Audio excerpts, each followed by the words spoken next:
इफिसियों अध्याय 4। पौलुस ने इसलिए का 2 बार और सत्य का 3 बार उल्लेख किया है। चलने योग्य हम रहस्य में बचाए जाने और स्वर्ग में रहने का एक और मौका दिए जाने के योग्य कैसे रह सकते हैं? हम उस व्यक्ति को कैसे क्षमा करें जिसने हमें गहरा आघात पहुंचाया है? हम इस अध्याय में इसका पता लगाएंगे। और उसने बंदियों को बंदी बना लिया। इसका क्या मतलब है? इससे पहले कि हम अपने अध्याय में प्रवेश करें, आइए हम यह सुनिश्चित कर लें कि हम अनंत आग की झील से बचने के लिए बचाए गए हैं। विश्वास करें कि मसीह हमारे पापों के लिए और शास्त्रों के अनुसार मरा और उसे दफनाया गया और शास्त्रों के अनुसार वह तीसरे दिन फिर से जी उठा। प्रथम कुरिन्थियों 15 के 3 और 4। इसलिए प्रभु यीशु मसीह पर विश्वास करो तो तुम उद्धार पाओगे। प्रेरितों के काम 16 के 31। अपने आप पर विश्वास मत करो। कलवरी पर क्रूस पर पुत्र ने जो किया उस पर विश्वास करें, क्योंकि वह केवल इस्राएल के लिए ही नहीं बल्कि हमारे पापों के लिए भी रहस्यपूर्ण तरीके से मरा। अनंत काल तक गलत रहना एक लंबा समय है। इसलिए यदि आप निश्चित नहीं हैं कि आप बचाए गए हैं तो रोमियो अध्याय 1 से 5 तक को बार बार पढ़ें जब तक कि आप निश्चित न हो जाएं कि आप बचाए गए हैं। हमारा लक्ष्य आपको परमेश्वर के वचन को स्वयं समझने में मदद करना है। प्रभु ने कहा था कि जब वह पृथ्वी पर थे तो कोई भी व्यक्ति किसी बलवान के घर में घुसकर उसका माल नहीं लूट सकता, सिवाय इसके कि वह पहले बलवान को बांध ले और फिर उसके घर को लूट ले। मरकुस 3 का 27। इस प्रकार प्रभु ने शैतान को बांध लिया। जब वह क्रूस पर मरा तो यह खत्म हो गया। उस समय शैतान के लिए शह और मात का समय था। इसलिए जब भी हम शब्द इसलिए देखते हैं तो हम पूछते हैं कि यह इसलिए क्यों है? इसलिए इतना। पिता हमारी सभी प्रार्थनाओं का उत्तर देते हैं, चाहे हम कुछ भी मांगे या सोचें, और हमें आत्मा की शक्ति प्राप्त होती है। और परमेश्वर अनुग्रह के रहस्यपूर्ण प्रबंध के दौरान मसीह की गैर यहूदी देह का निर्माण कर रहा है, क्योंकि पौलुस ने इसकी व्याख्या उसकी महिमा की स्तुति के लिए की है, उसके अनुग्रह की, जिसके द्वारा उसने हमें अपने प्रिय में ग्रहण कर लिया है।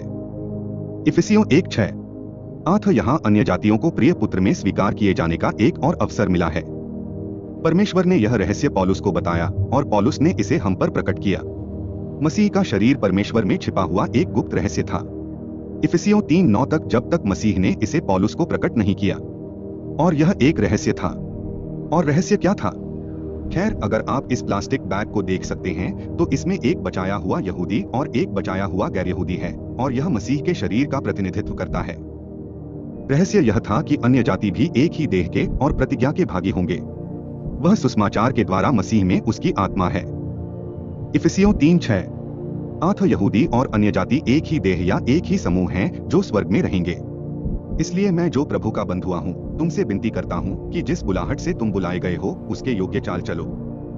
प्रार्थना एक अनुग्रह शब्द है। पौलुस हमें आदेश नहीं दे रहा है, वह हमसे विनती कर रहा है या विनती कर रहा है कि हम बुलाहट के योग्य बने। तो फिर हमारा पेशा क्या है? खैर, हमें सुसमाचार द्वारा बुलाया गया था, जिस पर हमने शुरुआत में चर्चा की थी, लेकिन हमारा आह्वान पृथ्वी पर परमेश्वर के राजदूत या प्रतिनिधि बनना है। राजदूत व्यस्त रहते हैं क्योंकि उनका व्यवसाय ईश्वर की बातों में व्यस्त रहना है। पौलुस कहता है, अब हम मसीह के राजदूत हैं, मानो परमेश्वर ने हमारे द्वारा तुमसे विनती की है कि मसीह में परमेश्वर के साथ मेल कर लो।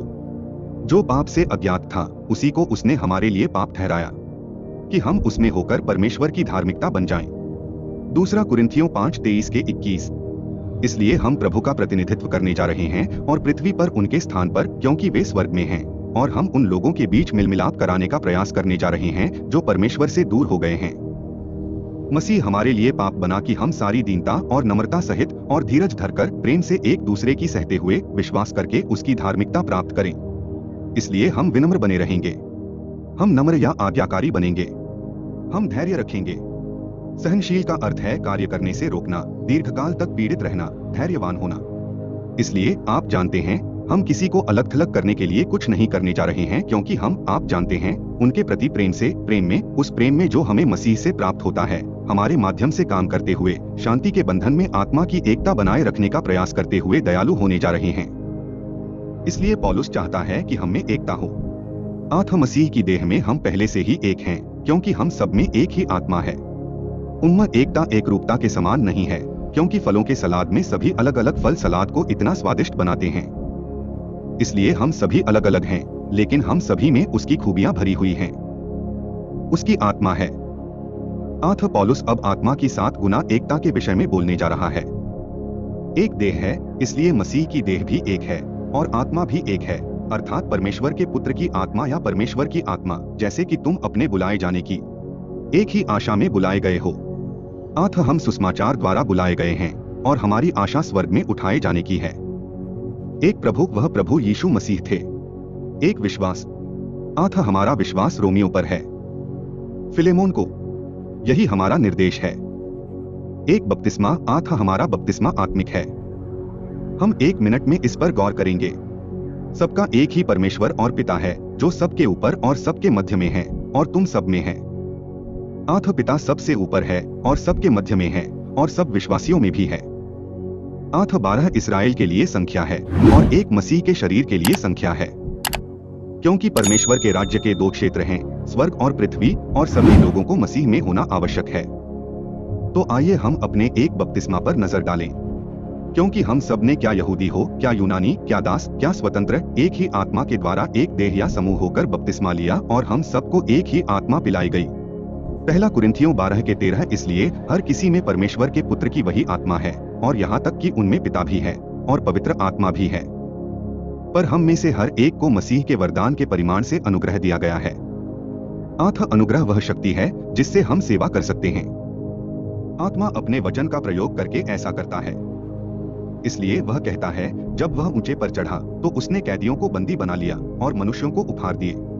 अतः जब प्रभु स्वर्गारोहित हुए तो उन्होंने शैतान और उसके पतित स्वर्गदूतों को बंदी बना लिया, और फिर उसने पुरुषों को भूतकाल के उपहार दिए। इसलिए उसने पवित्र आत्मा को भेजा जिसने लोगों को सामर्थ्य प्रदान किया। तो प्रेरित पौलुस हमें बताता है कि बंदी बनाने वालों, शैतान और उसके स्वर्गदूतों को बंदी बनाया गया था ताकि वे किसी को परेशान न कर सके। आप जानते हैं कि वे ऐसा नहीं कर सकते। अब पौलुस छोटे झुंड के लिए भजन 68 के 18 को उद्धृत करता है और इसे मसीह की देह पर लागू करता है। तो यह है कि नेतृत्व बंदी है। तू ऊंचे स्थान पर चढ़ा है, तूने बंदियों को छुड़ाया है। बंदी होकर तूने मनुष्यों के बदले उपहार प्राप्त किए हैं। हाँ, विद्रोहियों के लिए भी, ताकि प्रभु परमेश्वर उनके बीच में वास करे। अतः जो लोग विद्रोही थे उनके पास विश्वास करने का अवसर है, क्योंकि पुत्र ने शैतान को बंदी बना लिया है और उसे उपहार प्राप्त हुए हैं जिन्हें वह विश्वासियों को दे सकता है। यही वाक्यांश न्यायाधीश 5 के 12 में भी प्रयोग किया गया है। तो यह था भजन 68 के 18। ये रहा, जागो जागो देबोरा, जागो जागो, कोई गीत गाओ। हे बाराक, उठ और अपने बंदियों को ले चल। हे अबीनोअम के पुत्र, तू बंदी बना लिया गया है। तो ये थे न्यायाधीश 5 के 12। दबोरा, बराक और याएल ने सीसरा पर विजय प्राप्त की। उसका सिर मंदिर में एक तंबू की डंडी से कुचल दिया गया था, और आप जानते हैं, उसे जैल नामक एक महिला ने जमीन पर दबा दिया था। शैतान ने बाबेल के गुम्मट पर अन्यजाति बंदियों को धोखा दिया। फिर इस्राएल शैतान के वैध बंदी बन गए जब उन्होंने सिनाई पर्वत पर सोने का बछड़ा बनाया और परमेश्वर के साथ अपनी वाचा तोड़ दी। तो आइए देखें कि ऐसा कब हुआ। लेकिन मैं सिर्फ इतना कहना चाहता हूं कि सीसरा शैतान का एक प्रकार था, क्योंकि आप जानते हैं, उत्पत्ति 3 का 15 में परमेश्वर ने कहा था कि वह उसका सिर कुचल देगा।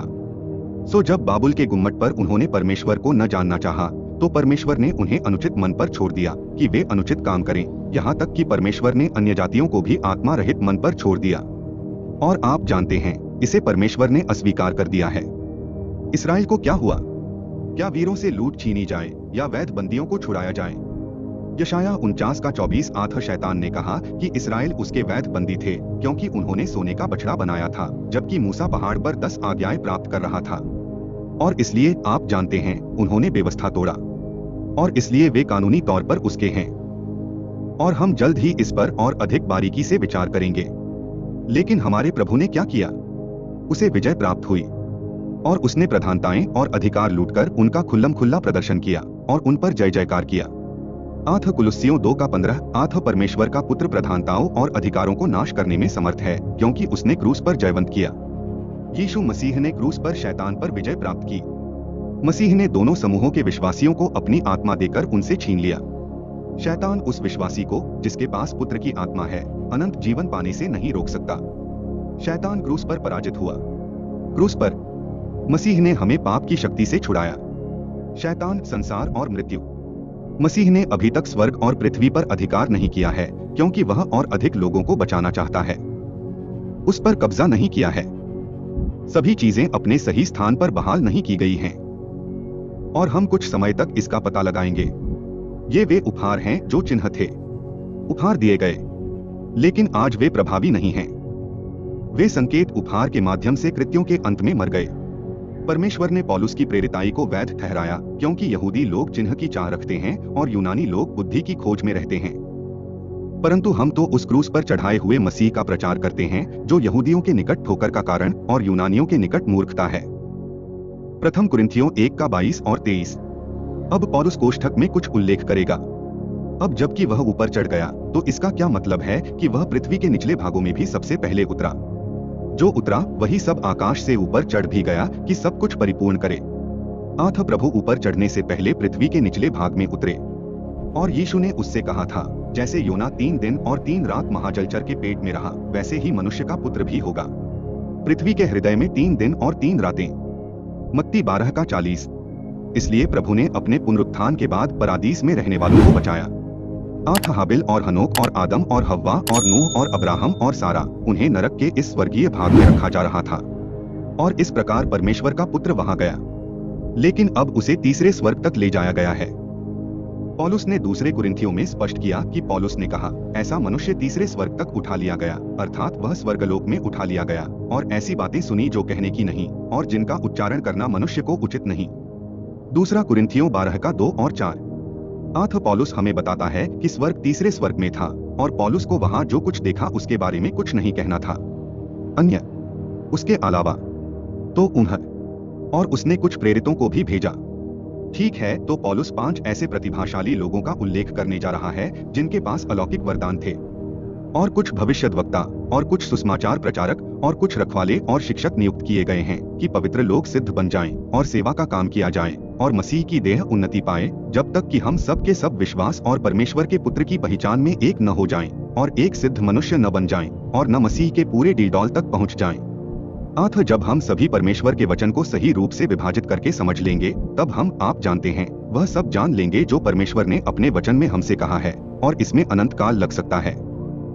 अतः आध्यात्मिक उपहारों ने लिखित वचन के आने से पहले ही मसीह के शरीर को सक्रिय करने में सहायता की। हमारे निर्देश आज कोई अलौकिक दैवीय उपहार उपलब्ध नहीं है। हम सभी को बाइबल का अध्ययन अवश्य करना चाहिए, लेकिन आज भी हमारे पास ऐसे कुछ कार्यालय हैं। ठीक है, इससे पहले कि हम आगे बढ़े, आइए हम एलईडी कैप्टिविटी कैप्टिव के बारे में बात करते हैं। तो डेविड ने कहा कि ओह, मैं उसका चेहरा नहीं देख सकता, मुझे देखने दो, वो रहा वो। फिर उसने एक मेमने को शेर के मुंह से बचाया। अतः सिंह शैतान को दर्शाता है और मेमना इसराइल को दर्शाता है और दाऊद प्रभु को दर्शाता है। क्या वीर से लूट छीनी जाए या न्यायपूर्ण बंदी को छुड़ाया जाए? शैतान ने परमेश्वर से यही पूछा था, परंतु परमेश्वर यहोवा यूं कहता है कि वीरों के बंदी छीन लिए जाएंगे और भयानक लोगों का शिकार छुड़ा लिया जाएगा, क्योंकि जो तुझसे झगड़ता है उससे मैं झगड़ूंगा और तेरे लड़के वालों को बचाऊंगा।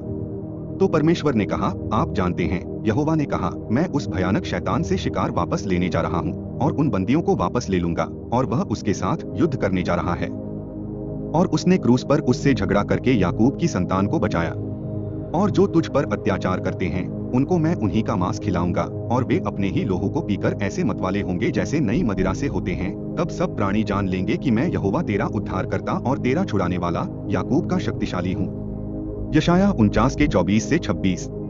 इसलिए प्रभु क्रूस पर युद्ध जीतने के लिए आपको धन्यवाद। तो अब हम इसके बारे में थोड़ा सा देखेंगे। परमेश्वर और प्रभु का स्वर्गारोहण।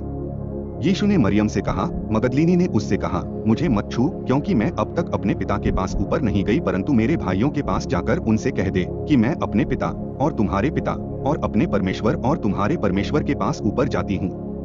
अब जबकि मसीह ने क्रूस पर चढ़ना पूरा कर लिया है, वह छोटी लोमड़ी है। उम्मा, तुम्हें पता है, पिता भी पिता ही होता है। ईश्वर उनका पिता भी है और ईश्वर भी। इसलिए मसीह अपने लोगों के पापों के लिए क्रूस पर मर गया, और फिर उसे दफनाया गया, और फिर वह फिर से जी उठा, और फिर उसके बाद वह स्वर्ग में चला गया, और फिर किसी समय वह पैराडाइज को स्वर्ग ले गया। वह आप जानते हैं वापस आ सकता था, और मैं आप जानते हैं क्योंकि वह क्रूस के तुरंत बाद उन्हें लेने में सक्षम नहीं हो सकता था। उसे संतोषजनक साबित होने के लिए पहले पुनर्जीवित होना पड़ा होगा, और फिर वह 40 दिनों तक यहाँ रहे, और फिर एक और आरोहण हुआ, एक और उत्थान, तो हम आपको नहीं बताते ये दर्ज किए गए आरोहण हैं। हो सकता है कि ये संख्या और भी अधिक रही हो, हमें पता नहीं। और जब वह ऊपर जा रहा था तब वे स्वर्ग की ओर दृढ़ता से देख रहे थे। अतः प्रभु यहाँ आरोहण कर रहे हैं।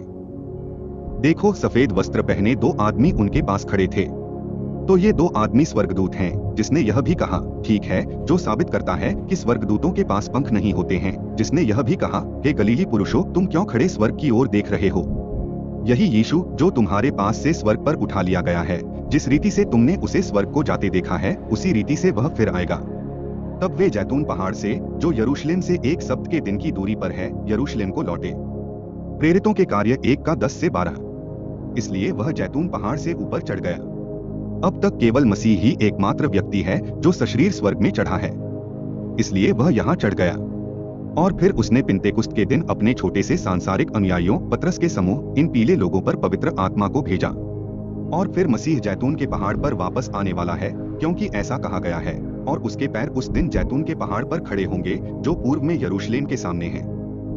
और जैतून का पहाड़ उसके बीच में से पूर्व और पश्चिम की ओर फट जाएगा, और वहां एक बहुत बड़ी घाटी होगी, और पहाड़ का आधा भाग उत्तर की ओर और आधा भाग दक्षिण की ओर हट जाएगा। जकरिया 14:4। इसलिए प्रभु लौटकर जैतून के पहाड़ पर उसी स्थान पर खड़ा होगा जहां से वह गया था। लेकिन हमारे लिए प्रभु को पृथ्वी पर वापस लौटते हुए देखना संभव नहीं है।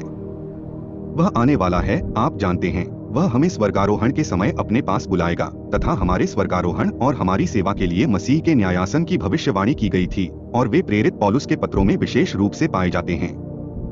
इसलिए पौलुस ने इफिसियों अध्याय 1 और आयत 1 में लिखा, और उसी पर तुमने भी विश्वास किया जब तुमने सत्य का वचन सुना जो तुम्हारे उद्धार का सुसमाचार है। वह कौन सा था? कि मसीह हमारे पापों के लिए मरा और गाड़ा गया और तीसरे दिन जी उठा, और जिस पर तुमने विश्वास किया उसी प्रतिज्ञा किए हुए पवित्र आत्मा की छाप तुम पर लगी, जो मोली हुई संपत्ति के छुटकारे के लिए हमारी मीरास का बयाना है कि उसकी महिमा की स्तुति हो। इफिसियों 1:13 और 14। अतः खरीदी गई संपत्ति का छुटकारा मेघारोहण के समय होगा, जब मसीह हमसे हवा में मिलेंगे। हम वहां उनसे मिलने के लिए रुके हुए हैं, और मैं यहाँ हूँ और उस परमानंद की प्रतीक्षा कर रहा हूँ, और परमेश्वर मुझे पहले से ही स्वर्ग में ऊंचे स्थान पर बैठा हुआ देख रहा है। तो आइए यहाँ एक नजर डालते हैं। गुप्त रहस्य प्रेरितों के 7वें अध्याय में क्रूस के बाद और इस्राएल के पतन के बाद है। यह 9वें अंक में शुरू होता है और परमानंद पर समाप्त होता है। तो यही रहस्य है, यह पीला भाग है। अतः हम मसीह और उसके बीच एक विशाल कोष्ठक में रह रहे हैं। 2 बार उपस्थिति।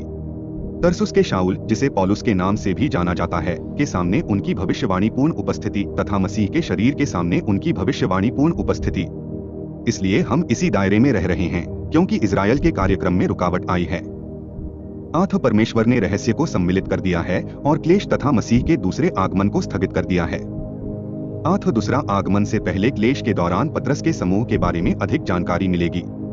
अतः इस्राएल के कार्यक्रम में यहूदी अन्य जातियों से ऊपर हैं। और यहाँ तक कि आप जानते हैं, जब भविष्यवाणी फिर से शुरू होती है तो इस्राएल अन्य जातियों से ऊपर है। परंतु मसीह की देह में, अर्थात एक नए मनुष्य में, यहूदी और अन्य जातीय एक ही समूह में हैं, एक ही स्तर पर हैं, रहस्य में हैं। और हमारी जानकारी रोमियो से फिलेमोन तक है। तो चलिए हम अपना अध्याय जारी रखते हैं। लेकिन पहले आइए हम बाइबल के इस सरल दृष्टांत पर गौर करें। आपकी बाइबल सरल हो गई है, ठीक है। ये लाल पृष्ठ हैं और बीच में नीले रंग के पृष्ठ हैं। नीले पृष्ठ मसीह के शरीर के हैं जो स्वर्ग में रहेंगे, इसीलिए वे नीले हैं। और लाल पृष्ठ उन विश्वासियों के लिए हैं जो मसीह के साथ पृथ्वी पर रहेंगे। इसलिए अतीत में उत्पत्ति 2 अधिनियम 9 में इस्राएल के लिए भविष्यवाणी की गई थी, परंतु अब रोमियों को दुष्टात्माओं को खोजने की भविष्यवाणी की गई है। फिलेमोन मसीह की देह का रहस्य है जो स्वर्ग में रहेगा। और फिर इब्रानियों से प्रकाशित वाक्य तक आने वाले युगों के लिए, इस्राएल के लिए और अधिक भविष्यवाणी है। बाइबल में 2 प्रकार के निर्देश हैं। संपूर्ण बाइबल हमारे लिए है, परंतु संपूर्ण बाइबल हमारे लिए या हमारे बारे में नहीं है। बाइबल का अधिकांश भाग राजा और पृथ्वी पर उसके राज्य के बारे में है। ठीक है, ये नीले पृष्ठ देख रहे हो। यदि हम प्रेरित पौलुस के 13 पत्रों को हटा दें तो हमारे पास राजा और पृथ्वी पर उसके राज्य के बारे में एक यहूदी पुस्तक बचती है।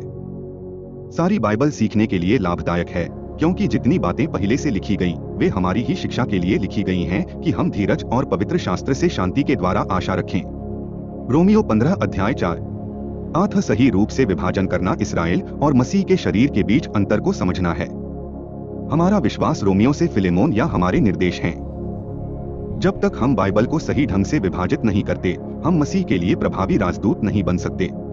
ठीक है। 4:14 ताकि हम आगे को बालक न रहें, जो मनुष्यों की चतुराई और चतुराई से और उनकी धूर्तता से, जिनके द्वारा वे धोखा देने की घात में रहते हैं, उपदेश की हर एक बयार से उछाले और इधर उधर घुमाए जाते हों। इसलिए पौलुस नहीं चाहता कि हम इधर उधर फेंके जाएं। हमसे पहले इजराइल के कार्यक्रम में या हमसे बाद इजराइल के कार्यक्रम में फेंक दिया जाना, भविष्यवाणी कार्यक्रम द्वारा, रहस्य से पहले या बाद में, या मानवीय बुद्धि द्वारा धोखा दिया गया। इसलिए शैतान बाइबल शिक्षकों को पौलुस का अनुसरण न करने की शक्ति देता है। ठीक है। इसलिए वह नहीं चाहता कि हम मनुष्यों की चालाकी और धूर्तता से सिद्धांत की हर हवा से बहक जाएं, जिसके द्वारा वे धोखा देने की घात में बैठे हैं। वे हमें मानवीय बुद्धि या इजराइल के कार्यक्रम से धोखा देना चाहते हैं। परंतु प्रेम में सत्य बोलते हुए, सत्य यह है कि पौलुस हमारा प्रेरित है। सब बातों में उसी के समान बढ़ते जाओ जो सिर है, अर्थात मसीह, जिससे सारी देह एक साथ मिलकर और हर एक जोड़ की सहायता से हर एक भाग के परिमाण के अनुसार अपने प्रभाव के अनुसार दृढ़ होकर प्रेम में उन्नति करती हुई देह को बढ़ाती है। आठ परिपक्व संत अन्य संतों को पूर्ण बनाने या परिपक्व बनाने में सहायता करेंगे। हमें प्रेम पूर्वक सत्य बोलना है। पौलुस का सही सिद्धांत। आठ मसीह की देह सभी बातों में मसीह, जो हमारा सिर है, के रूप में विकसित हो सकती है। मसीह का शरीर एक जीवित जीव है। सिर शरीर का नियंत्रण केंद्र है। मसीह का शरीर हमारे सिर से जुड़ा हुआ है। प्रत्येक व्यक्ति, जोड़ या भाग महत्वपूर्ण है, क्योंकि हम एक टीम के रूप में परमेश्वर की सेवा करते हैं। माप यह है कि आत्मा ने हमें उसके वचन को समझने में कितनी मदद की। जब सदस्य प्रेम से एक दूसरे को प्रोत्साहित करते हैं तो कलीसिया बढ़ती है। यह मैं इसलिए कह रहा हूं। तो यहाँ पहला है, इसलिए दूसरा है। और पहला सत्य 15 में था। और प्रभु में गवाही दो कि जैसे अन्य जातीय लोग अपने मन की व्यर्थ रीति पर चलते हैं, वैसे तुम अब से न चलो। उनकी बुद्धि अंधेरा हो गई है और वे उस अज्ञानता के कारण जो उनमें है और जो उनके मन की कठोरता के कारण है, परमेश्वर के जीवन से अलग किए हुए नहीं हैं। ठीक है, चलो अभी यहीं रुकते हैं। इसलिए उम्मा खोए हुए की तरह मत जियो।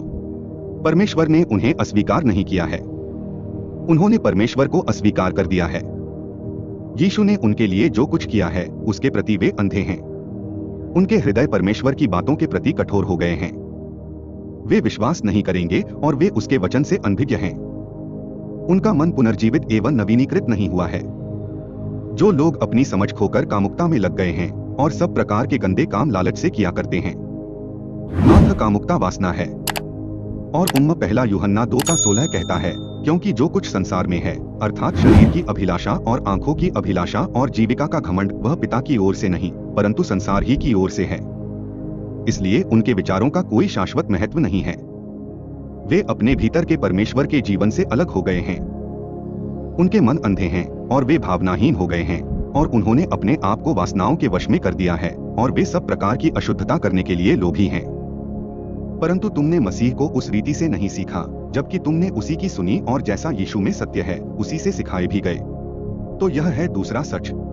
हमें खोए हुए लोगों की तरह बेकार जीवन नहीं जीना है। हम अभी भी शैतान के बंदी हैं।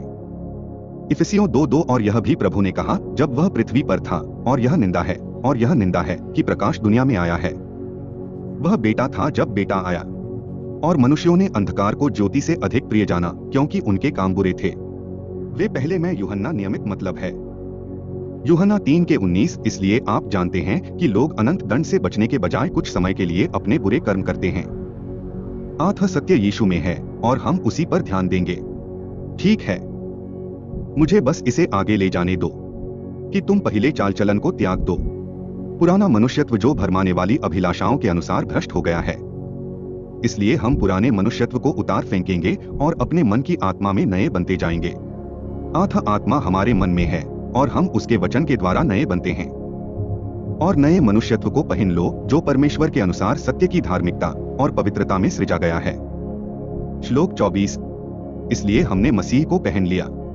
इसलिए हम पुराने पाप स्वभाव को उतार फेंकते हैं।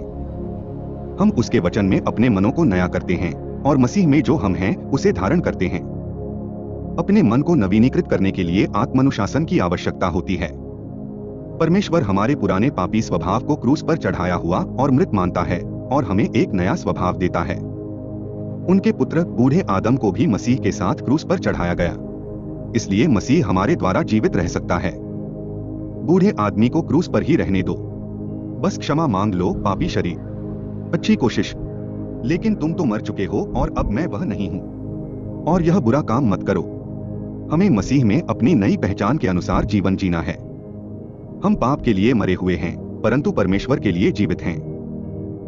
एक क्रूस के द्वारा मसीह ने 2 समूहों को बचाया और उनमें अपना आत्मा डाला। ठीक है, देखते हैं कि हमें यह सब मिल गया है या नहीं। ठीक है। परिपूर्ण का अर्थ है अपने वचन में परिपक्व होना तथा अपनी सोच को सही करने के लिए उचित रूप से विभाजित होना। अपना सिद्धांत सही रखें। हमारी सोच हमारे व्यवहार को निर्धारित करती है। इसलिए पौलुस ने कहा, परमेश्वर का धन्यवाद हो कि तुम पाप के दास थे तो भी जो सिद्धांत तुम्हें दिया गया था उसके तुम मन से मानने लगे। रोमियो 6:17 तब पाप से स्वतंत्र होकर वह धार्मिकता का सेवक बन गया। रोमियो 6:18। इसलिए जब हम पौलुस की सही हिदायतों पर विश्वास करते हैं तो हम धार्मिकता के सेवक बन सकते हैं। 4:25 इसलिए झूठ बोलना छोड़कर हर एक अपने पड़ोसी से सच बोले, क्योंकि हम आपस में एक दूसरे के अंग हैं। पौलुस अनुग्रहपूर्ण जीवन के व्यावहारिक उदाहरण देने जा रहा है। वह इस बात का विरोधाभास करेगा कि यह कैसा दिखता है और कैसा नहीं है। इसलिए जो हम पहले करते थे उसे त्याग दें और मसीह में जो हम हैं वैसे ही जीवन जिएं। सत्य मसीह की स्वर्गीय सेवकाई है। क्रोध तो करो पर पाप मत करो। सूर्य अस्त होने तक तुम्हारा क्रोध शांत न हो। इसलिए सोने से पहले उस व्यक्ति को माफ कर दें। नहीं, शैतान को जगह दो। हमें बाइबल का अध्ययन करने की आवश्यकता है ताकि हम अपनी समझ के अतिरेक से दूसरों की मदद कर सकें, क्योंकि इसका लक्ष्य यह है कि सभी लोग रहस्य को समझें। हम समाधान ढूंढकर समस्याओं का समाधान करते हैं। शैतान की रणनीति है फूट डालो और जीतो। शैतान ने लगभग पूरी दुनिया को यह विश्वास दिला दिया है कि 50% लोगों की बात नहीं सुननी चाहिए।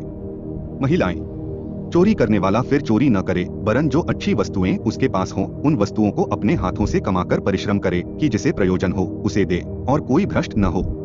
ठीक है, तो जो व्यक्ति पहले चोरी करता था उसे अब नौकरी मिल सकती है और वह काम कर सकता है, इसलिए उसके पास किसी जरूरतमंद को देने के लिए पैसा है।